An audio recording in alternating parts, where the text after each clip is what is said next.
Good morning everyone! Welcome to my vlog! Welcome again and again! Thank you for stopping by guys! Yes, sa mga mag-scroll up, scroll down dira paghunong pod mo ay pagtanaw pod mo na akong vlog, di ba yan? Lalim mag-voice over niya, inyo halang labay-labayan guys. Shout out dahil ko ani akong duha ka mga amigo ug amiga, Rodel Cervera Bunyugan ug Mark Cervera Igia.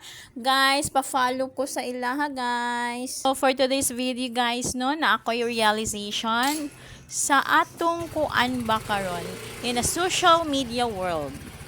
Naalang tay duha ka choices.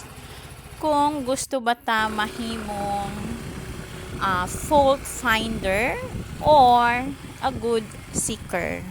So narang gyud tay duha ka choice ana guys. Or sa lain pang term, you want to be a basher or you want to be a supporter.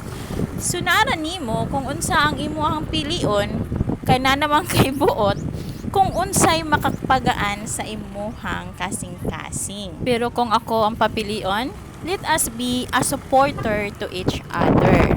Let us spread love and not be a haters to other. Kahibalo mo sa meaning sa haters, I learned it from Father Gatuspod sa iyahang online live mass gainang buntag. Ang haters daw guys, meaning ana, having angry to everyone's reaching success. In short guys, kana bang masuya ka kung naay nakabot ang uban, kanang naay achievement ang uban. Pero sayo naman ang tambal ana guys, try to seek the goodness of your life. Kana bang ayaw pag-focus sa negative nga nahitabo sa imong kinabuhi.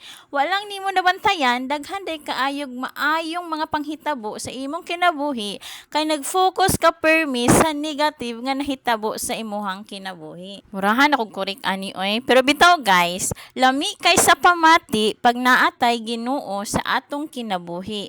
Kana bitong maghimo tag mga butang nga makapa-praise sa Ginoo ug makapa-honor sa iya. So mao lang na tanan guys, manghinaot ko nga naapod mo'y nakatunan ani ako ang pag voice over. Nagpahilot day mi ani sa akong anak no, yan natingala ko kay gisikad-sikaran na niya iyahang amahan kay gigilukan day siya pag-ayo. Unya pag-abot na mo sa balay, naglambing-lambing day ni iyahang amahan sa iyang kinakusgang batuta nga lalaki. Unya guys kay giluasan man ni siya, iyahang gitambalan og tawas ang iyahang ba unya kay bisag lalaki guys no, kay murag gyapon kahilakon sa kasakit sa tawas nga iyang gitambal siyang luas. So mo lang na tanan guys. Bye. I love you.